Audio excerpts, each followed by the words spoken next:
دا ورو سوال کړی دی چې ماشوم له نوم د اومې ورځې نه علاوه په بله ورځ ایښودی شي که نه، لکه اوس یو سړی په اوله ورځ کېږي، په دویمه درېیمه. الجواب مستحب طریقه دا ده. مستحب چې کله وویلی شي معنی ده که څوک پې عمل ونه کړي نو ګناهګارېږي نه. مستحب طریقه دا ده غوره چې ماشوم له چې نوی پیدا شي هغه له په اومه ورځ نوم کېښودی شي، دا غوره طریقه ده. او حدیث کې راځي، حدیث ته سموره رضی الله عنه امام ابو داود راوړی، كل غلام رهينة بعقيقته تذبح عنه يوم السابع ويحلق رأسه ويسمى. ومورز بعقيقم كي او يختبتم لري كده سر او نمبو لكيدي. خو جائز دي چه سوكي پاولا ورز يا دويمة دريمة ماني كيدي، اس خبرانه. او باقي دليل ده ابو موسى رضي الله عنه روايت ته صحيح بخاري سي مسلم کې ده، وی مال الله یو زوی راکو چې څنګه پیدا شو، ما پیغمبر صلی الله علیه وسلم له ویلو فسماه ابراهیم، نو پیغمبر صلی الله علیه وسلم له ابراهیم نوم کې.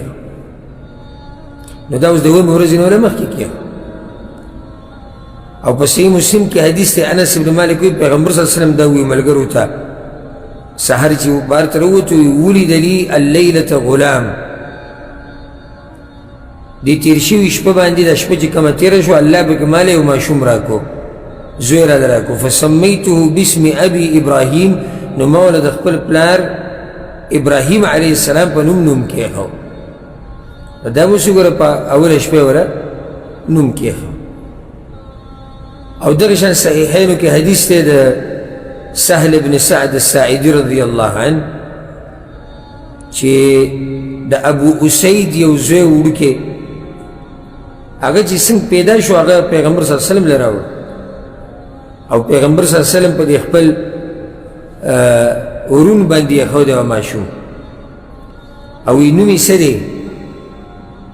پلار ته یې ویلی نوم یې څه دی ابو اسید ته؟ هغه وی فلان، لکه پلانی نوم یې دی یا رسول الله. پیغمبر صلی الله علیه وسلم ته لا دغه نه، ولكن اسمه المنذر، ده نوم به المنذري.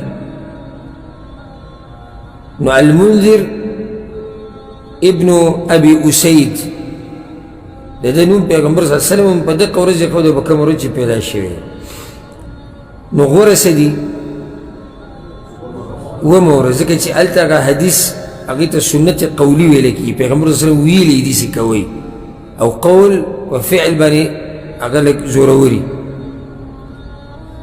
نو هغه غوره دي. که څوک یې مخکې کېږي نو هم څه حرج پکې نشتی، جایز دی. والله اعلم.